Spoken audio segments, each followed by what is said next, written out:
ஒரு சின்ன குழந்தை, ஒரு மீறி போனா ஒரு 8 வயசோ 9 வயசோ பையன் அப்பா கிட்ட வந்து நின்று அவன் கேட்கறான், இந்த கேள்வி கேட்கறான். என்ன கேட்கறான்? What is the value of life? அப்பா, வாழ்க்கையின் மதிப்பு என்னப்பா அப்படின்னு. 8 வயசுக்கு இது ரொம்ப ஜாஸ்தியான கேள்விதான். ஆனாலும் அப்பாவுக்கு ரொம்ப சந்தோஷம், அம்மாவுக்கு ரொம்ப பெரிய ஆச்சரியம். இதுதான் வித்தியாசம். ஆஹா, என் மகன் எவ்வளவு புத்திசாலி அப்படின்னு அம்மாவுக்கு தோணுது. அப்பாவுக்கு என்ன தோணுதுன்னு, அப்பாடா இப்பவாவது கேட்டானே, இப்பவாவது என் வாழ்க்கைக்கு என்ன மதிப்பு. என்ன வாங்கி கொடுக்குற எந்த பொருளுக்கும் அவனுக்கு மரியாதை தெரியல, என்ன வாங்கி கொடுத்தாலும் அது ஒரு பெரிய விஷயமா தெரியல, எத்தனை பாடுபட்டாலும் பெரிய விஷயமா தெரியல. சும்மா அப்பா போனா கேக்குறோமே குழந்தைங்க கிட்ட, பணம் எங்க இருந்து வரும்? பேங்க்ல இருக்கு. பேங்க்ல யாருடைய அக்கௌண்ட்ல இருந்து நீ எடுக்க முடியும்? அப்பா உழைச்சா தானே கிடைக்கும், அம்மா உழைச்சா தானே கிடைக்கும். சரி, கேட்ட அடுத்த நிமிஷம் அப்பா சொல்றாரு, சரி அப்ப ஒண்ணு பண்ணலாம், நீ இந்த கேட்ட கேள்வி வெள்ளிக்கிழமை கேட்டிருக்க, சனி ஞாயிறு உனக்கு லீவு, சனிக்கிழமை என்ன பண்ற அப்படின்னா காலையில உனக்கு ஒரு போட்டி வைக்கிறேன் வா அப்படின்னு சொல்றாரு அப்பா. காலையில பையன் வந்து நிக்கிறான். அம்மாவுக்கு ஒரே கவலை, என்ன கஷ்டத்தை கொடுக்க போறாரு. அப்பா சிரிச்சுட்டே வீட்டுக்குள்ள போறாரு. இது வரைக்கும் அவன் பார்க்காத அந்த வீட்டுல இருக்கக்கூடிய அந்த பீரோனுடைய அவனை அணுகவே விடாத அந்த கபோர்டை திறக்கிறாரு. அங்கிருந்து எதையோ ஒன்று எடுத்துட்டு வராரு. அது ஒரு சின்ன பொட்டலத்துல பொதிஞ்சிருக்கு. அதை உள்ளங்கையில வச்சுட்டு சொல்றாரு, நீ நேர சனிக்கிழமை நம்ம ஊர்ல சந்தை கூடும், அந்த சந்தையில போய் நிக்கிற, அதுவும் என்ன அழுகின காய்கறி, அழுகின பூ, அழுகின இலை இதெல்லாம் ஒன்னா தூக்கி ஒரு குப்பையில கொட்டுவாங்க. அந்த பக்கம் ஆடு மாடு எல்லாமே இருக்கும். அந்த பக்கம் போனாலே ரொம்ப நாத்தம் அடிக்கும், எல்லாம் அழுகி போயிருக்கு. அந்த இடத்துல போய் உன் கையில நான் கொடுத்துருக்கிற பொருளை வச்சுட்டு நிக்க போறேன். வாயை திறந்து எதுவும் பேசக்கூடாது. யாராவது இது என்ன விலை அப்படின்னு கேட்டாங்கன்னா இப்படின்னு கை காமிக்கிற, அதை தவிர ஒன்னும் பேசிடக்கூடாது. காலையில போய் நின்னா மாலை வரைக்கும் நிக்கணும். சரி அப்படிங்க. அம்மா சொல்லுங்க, அவன் சாப்பிட வேண்டாம், இவ்வளவு சாப்பிட்டா போதும், அவனுக்கு தண்ணி போதும். வெயில் என்ன என் குழந்தை ஒன்னும் ஆக மாட்டான். ஏன்னா நெருப்புல ஒரு விதைய தூவிட்டீங்கன்னு வைங்க, நெருப்புல முளைச்சிருச்சுன்னா வெயில கருகாது. நம்ம சித்தார்த்தர்களை வளர்க்கறதுனால நம்ம குழந்தைக்கு நெருப்பும் தெரியாது, வெயிலும் தெரியாது.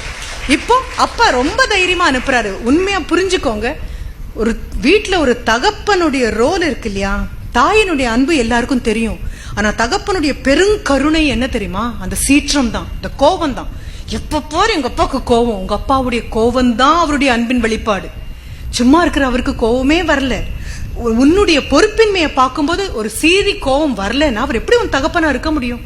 அடுத்த வீட்டு அங்குளும் எதிர்த்து வீட்டு அங்குளுக்கும் கவலை கிடையாது. உங்க அப்பாவுக்கும் என்ன நினைச்சா கோபம் வரும், வருத்தம் வரும். அதை காட்டும் பொழுது அது சீற்றமாக கடுமையான வார்த்தைகளா வரும். அப்பா இதை கொடுத்துட்டாரு, அம்மா கிட்ட சொல்லிட்டாரு, ஒன்னும் பண்ண மாட்டேன், இன்னைக்கு அவன் காலையில போயிருக்கான், மாலையில வரான், வாயை திறக்க கூடாது, பொருளை தொலைக்க கூடாது, யார்ட்டையும் பேசக்கூடாது. சரி போயாச்சு. அந்த குப்பை அழுகி இருக்கக்கூடிய குப்பைக்கு நடுவில் அவனுக்கு அவ்வளவு கூச்சமா இருக்கு. காலில் அவன் போட்டிருக்கக்கூடிய செருப்பெல்லாம் விலை உயர்ந்தது, அவன் உடை விலை உயர்ந்தது, ஈயெல்லாம் வந்து உட்காருது. ஆனாலும் அப்பா சொல்லியிருக்காரு, அப்பா சொன்னா தந்தை சொல் மிக்க மந்திரம் இல்லை.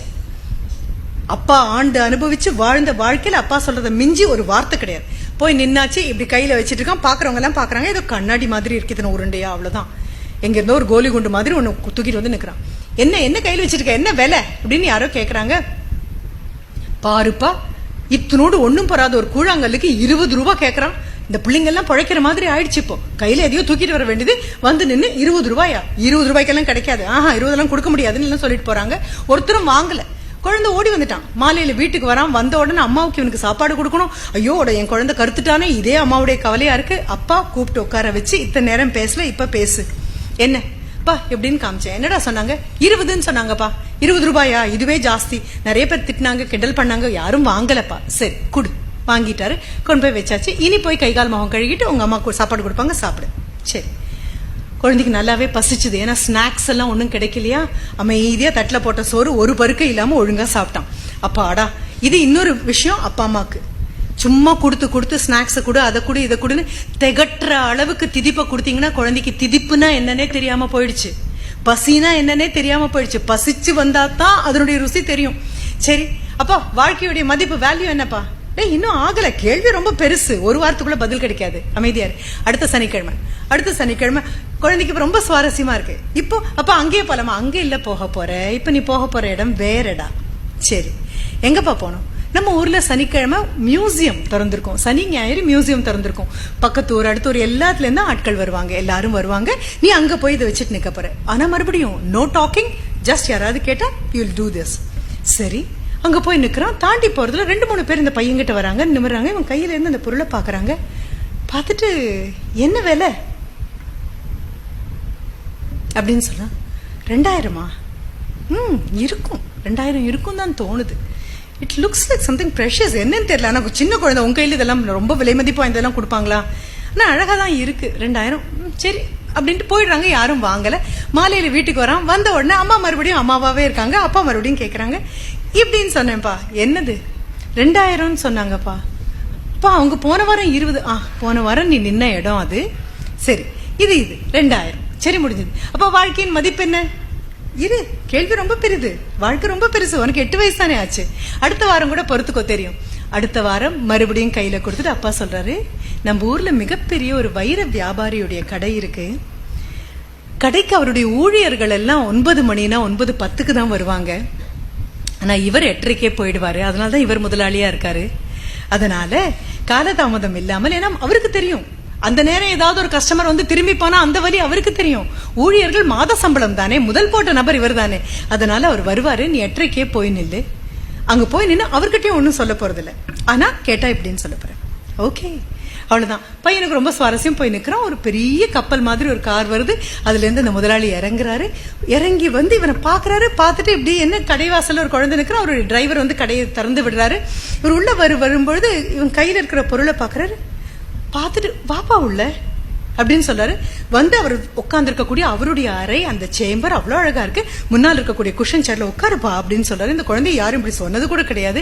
உட்கார்றோம். கையில இருக்கக்கூடிய பொருளுக்கு முன்னால ஒரு வெல்வெட் துணியை விரிக்கிறாரு. இது வெய்யம்மா அப்படின்னு சொல்றாரு. வச்சதுக்கு அப்புறம் கையில அந்த பொருள் எடுத்து பாக்குறாரு. ஒரு பூத கண்ணாடிய கையில மேக்னிஃபைங் கிளாஸ் எடுத்து அதை மறுபடியும் பாக்குறாரு. எல்லாம் பார்த்துட்டு, சின்ன குழந்தை உங்க கையில யாரு இதை கொடுத்தாங்க? குழந்தை ஒன்னும் பேசல. அதுக்குள்ள அந்த சிப்பந்தியை கூப்பிடுறாரு. வந்த சிப்பந்தி கிட்ட, குழந்தைக்கு ஏதாவது குடிக்க கொடுங்க. எப்ப வந்து நிக்கிறான்னு கூட தெரியல. குடிக்கிறதுக்கு ஏதோ கொடுக்குறாங்க. இவனுக்கு ரொம்ப ஆச்சரியமா இருக்கு. இவன் அவர் மதிக்கிற விதமே வேற மாதிரி இருக்கு. குடிச்சு முடிச்சதுக்கு அப்புறம் நிமிர்ந்ததுக்கு அப்புறம், என்ன வேலை? ஒன்னும் பேசாம உட்கார்ந்துருக்க, என்ன வேலை? நீ சொல்ற வேலை கம்மி தான். யார் கொடுத்தாங்களோ அவளையும் கூட்டிட்டு வாப்பா. 20 லட்சத்துக்கு இதெல்லாம் கிடைக்காது அப்படின்னு சொல்றாரு. குழந்தைக்கு ஒன்னும் புரியல. காது ஒழுங்கா தான் கேட்டுச்சான்னு தெரியல. அவ்வளவுதான். அவர்கிட்ட இருந்து அதை வாங்கியாச்சு. ஒரே ஓட்டம் வீட்டுக்கு. ஓடி வந்து அப்பா கிட்ட தலைதறிக்க ஓடி வரான். வந்த உடனே முகம் பூரா ஒரே சந்தோஷம். அப்பா கிட்ட வந்து கேக்குறான்ப்பா, என்ன உட்கார வச்சு குடிக்கிறதுக்கெல்லாம் கொடுத்தாங்கப்பா. எல்லாம் பண்ணிட்டு அந்த கடையினுடைய முதலாளி என்கிட்ட சொன்னாரு, என்ன விலைன்னா 2 அப்படின்னு. 20 லட்சத்துக்கு இது கிடைக்காதுரா. உன் கையில யாரடா இதை கொடுத்தாங்க அப்படின்னு சொல்லி முடிக்கிறதுக்குள்ள எடுத்துட்டு ஓடி வந்துட்டேன்ப்பா. அப்பா இப்ப சொல்றாரு, வாழ்க்கையினுடைய மதிப்பு என்ன? What is the value of life போது அப்பா என்ன சொன்னார் தெரியுமா? உன்னுடைய திறமைகளை எங்கே விற்கிறாயோ அதை பொறுத்துதான் உன்னுடைய மதிப்பு. ஊருக்குள்ள இருக்கிறவங்க எல்லாம் கூழாங்கல்லுக்கு பாலிஷ் போட்டுட்டு இருக்கும் போது நீ அதற்கு நடுவில் இருக்கக்கூடிய வைரமாக இருந்தால் கூழாங்கல்லாக மட்டும்தான் நீ பார்க்கப்படுவேன். நீ வைரம்ங்கிறது உனக்கு முதல்ல தெரியணும். நீ மிக சிறப்பான நபர்னு உனக்கு முதல்ல தெரியணும். உனக்கு உன்னுடைய திறமைகள் அடையாளம் தெரியணும். உன்னுடைய திறமைகள் உனக்கு அடையாளம் தெரியும் போது, உனக்குன்னு கிடைத்திருக்கக்கூடிய வரங்கள் உனக்கு அடையாளம் தெரியும் போது, அதை பட்டத்தீட்டுறதுக்காக இருக்கக்கூடிய ஆசிரியர்களை நீ அடையாளம் காணும் பொழுது, அதுதான் மிகப்பெரிய குரு பாரம்பரியம். உங்ககிட்ட இருக்கக்கூடிய நல்ல குணம் உன் தாய் தகப்பன் கண்ணுக்கு தப்பித்து போனாலும் உன் ஆசிரியர்கள் கண்களுக்கு தெரியும். ஆஹா, இந்த குழந்தை வேறொரு metal. This child is made of an entirely different element. மற்ற குழந்தைகள் போல் அல்ல, மற்றவர்களோடு இருந்தாலும் மற்றவர்கள் போல் அல்ல. அப்படித்தானே டாக்டர் APJ அப்துல் கலாம் உருவாகி இருக்க முடியும். ராமேஸ்வரத்துல எல்லா குழந்தைகளும் படித்த கல்லூரியில பள்ளிக்கூடத்துல தானே படித்தார். எல்லா குழந்தைகள் மாதிரி தானே வந்தார். ஏழ்மை தெரிந்த நபர் தானே, வறுமையில வாடிய நபர் தானே. இத்தனையும் பண்ணி டாக்டர் APJ அப்துல் கலாமாக உயர்ந்து போகணும்னா ஒற்றை மாணவனாக வகுப்புல அவரை சுற்றி எல்லா ஆசிரியர்களும் ஒரே ஒரு குழந்தைக்கு பாடம் சொல்லி கொடுத்தாங்களா என்ன? அவர் வகுப்புலயும் 20 பேர் 30 பேர் இருந்திருப்பாங்க தானே. அவர் வகுப்புலயும் எல்லா ஆசிரியர்களும் வந்து பாடம் சொல்லி கொடுத்துட்டு போயிருப்பாங்க தானே.